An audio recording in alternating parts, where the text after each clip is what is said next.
ओम श्री सीतारामचंद्राभ्यां नमः। श्रीमद् वाल्मीकि रामायण अयोध्या कांडम सप्तदशः सर्ग यानी सर्ग 17। इस सर्ग में श्री राम का राजपथ की शोभा देखते और सुहृदों की बातें सुनते हुए पिता के भवन में प्रवेश। स रामो रथमास्थाय संप्रहृष्ट सुहृज्जनः पताका ध्वज संपन्नं महार्हा गुरुधूपितम् अपश्यन् नगरं श्रीमान् नानाजन समन्वितम् स गृहैर्भ्रशंकाशैः पाण्डुरैरूपशोभितम् राजमार्गं ययो रामो मध्येना गुरुधूपितम्। इस प्रकार श्रीमान रामचंद्र जी अपने सुहृदों को आनंद प्रदान करते हुए रथ पर बैठे राजमार्ग के बीच से चले जा रहे थे। उन्होंने देखा सारा नगर ध्वजा और पताकाओं से सुशोभित हो रहा है। चारों ओर बहुमूल्य अगुरु नामक धूप की सुगंध छा रही है और सब ओर असंख्य मनुष्यों की भीड़ दिखाई देती है। वह राजमार्ग श्वेत बादलों के समान उज्जवल भव्य भवनों से सुशोभित तथा अगुरु की सुगंध से व्याप्त हो रहा था।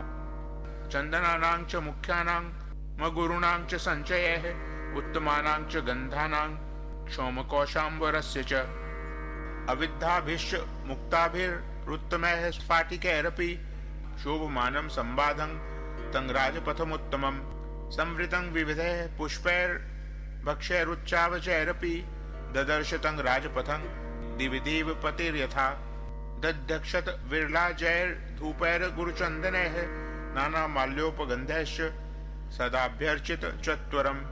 अच्छी श्रेणी के चंदनों, अगुरु नामक धूपों, उत्तम गंध द्रव्यों, अलसी या सन आदि के रेशों से बने हुए कपड़ों तथा रेशमी वस्त्रों के ढेर, अनबिधे मोती और उत्तमोत्तम स्फटिक रत्न उस विस्तृत एवं उत्तम राजमार्ग की शोभा बढ़ा रहे थे। वह नाना प्रकार के पुष्पों तथा भांति भांति के भक्ष्य पदार्थों से भरा हुआ था। उसके चौराहों की दही, अक्षत, हविष्य, लावा, धूप, अगर, चंदन, नाना प्रकार के पुष्पहार और गंध द्रव्यों से सदा पूजा की जाती थी।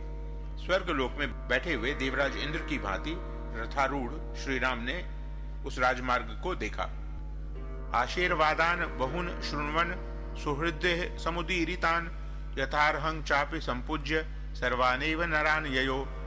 वे अपने सुहृदों के मुख से कहे गए बहुत से आशीर्वादों को सुनते और यथा योग्य उन सब लोगों का सम्मान करते हुए चले जा रहे थे। पितामहेराचरितं तथैव प्रपितामहे अद्योपादाय तं मार्गमभिषिक्तोनुपालय। उनके हितैषी सुहृद कहते थे, रघुनंदन, तुम्हारे पितामह और प्रपितामह यानी दादा और परदादा जिस पर चलते आए हैं, आज उसी मार्ग को ग्रहण करके युवराज पद पर अभिषिक्त हो आप हम सब लोगों का निरंतर पालन करें। यथा स्म प्रोषिताः पित्रा यथा सर्वैः पितामहैः ततः सुखंतरं सर्वे रामे वत्स्याम राजनी। फिर वे आपस में कहने लगे, भाइयों, श्री राम के पिता तथा समस्त पितामहों द्वारा जिस प्रकार हम लोगों का पालन पोषण हुआ है, श्री राम के राजा होने पर हम उससे भी अधिक सुखी रहेंगे। अल मध्य ही भुक्तेन परमार्थैर्लंचन यदि पश्याम निर्यान्तं रामं राज्ये प्रतिष्ठिताम। यदि हम राज्य पर प्रतिष्ठित हुए श्री राम को पिता के घर से निकलते हुए देख लें, यदि राजा राम का दर्शन कर लें, तो अब हमें इन इहलोक के भोग और परमार्थ स्वरूप मोक्ष लेकर क्या करना है। ततो हि नः प्रियतरं नान्यत् किंचित् भविष्यति यथाभिषेको रामस्य राज्येनामित तेजसः। अमित तेजस्वी श्री राम का यदि राज्य पर अभिषेक हो जाए तो वह हमारे लिए जैसा प्रियतर कार्य होगा, उससे बढ़कर दूसरा कोई परम प्रिय कार्य नहीं होगा। एताश्चान्याश्च सुहृदा मुदासीनः शुभा कथा आत्मसंपूजने शृण्वन् ययो रामो महापथम। सुहृदों के मुंह से निकली हुई ये तथा और भी कई तरह की अपनी प्रशंसा से संबंध रखने वाली सुंदर बातें सुनते हुए श्री रामचंद्र जी राजपथ पर बढ़े चले जा रहे थे। नहीं तस्मान् मनः कश्चित् चक्षुषी वा नरोत्तमात् नरः शक्रोत्य पाक्रष्टु मतिक्रांतेपि राघवे। जो श्री राम की ओर एक बार देख लेता वह उन्हें देखता ही रह जाता। श्री रघुनाथ जी के दूर चले जाने पर भी कोई उन पुरुषोत्तम की ओर से अपना मन या दृष्टि नहीं हटा पाता था। यश्च रामं न पश्येतु यं च रामो न पश्यति निंदितः सर्वलोकेषु स्वात्माप्येनं विगर्हते। उस समय जो श्री राम को नहीं देखता और जिसे श्री राम नहीं देख लेते थे, वह समस्त लोकों में निंदित समझा जाता था तथा स्वयं उसकी अंतरात्मा भी उसे धिक्कारती थी। सर्वेषु सहि धर्मात्मा वर्णानां कुरुते दयाम चतुर्णां हि वयस्थानां तेन ते तमनुव्रताः। धर्मात्मा श्री राम चारों वर्णों के सभी मनुष्यों पर उनकी अवस्था के अनुरूप दया करते थे, इसलिए वे सभी उनके भक्त थे। चतुष्पथान देवपथां चैत्याश्चायतनानि च प्रदक्षिणं परिहरत जगाम नृपते सुतः। राजकुमार श्री राम चौराहों, देव मार्गों, चैत्य वृक्षों तथा देव मंदिरों को अपने दाहिने छोड़ते हुए आगे बढ़ रहे थे। स राजकुल मासाद्य मेघ संघोपमय शुभः प्रासाद श्रृंगैर विविधः कैलास शिखरोपमय आवारयद्भिर गगनं विमानैरिव पाण्डुरैः वर्धमान गृहश्चापि रत्नजाल परिष्कृतैः तत्पृथिव्यां गृहवरं महेंद्र सद नोपमं राजपुत्रः पितुर्वेश्म प्रविवेश श्रिया ज्वलन। राजा दशरथ का भवन मेघ समूहों के समान शोभा पाने वाले, सुंदर, अनेक रूप रंग वाले, कैलाश शिखर के समान उज्जवल, प्रासाद शिखरों यानी अट्टालिकाओं से सुशोभित था। उसमें रत्नों की जाली से विभूषित तथा विमानाकार क्रीड़ा गृह भी बने हुए थे, जो अपनी श्वेत आभा से प्रकाशित होते थे।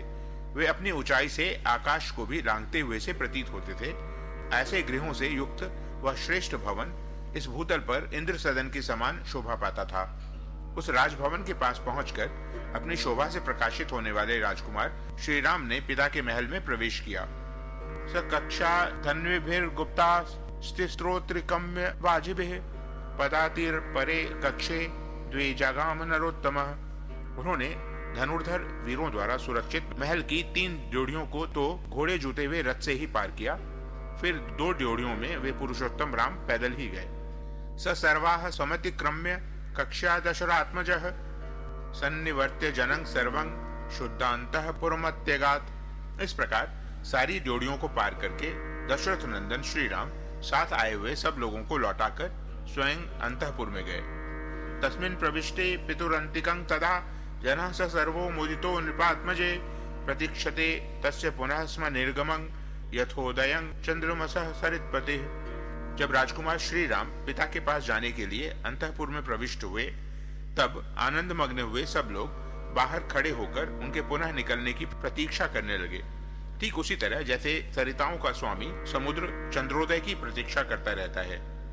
इत्याशे श्रीमद् रामायणे वाल्मीकिये आदि काव्ये अयोध्या कांडे सप्तदश सर्ग। इस प्रकार श्री वाल्मीकि निर्मित आश रामायण आदि काव्य के अयोध्या कांड में 17वां सर्ग पूरा हुआ।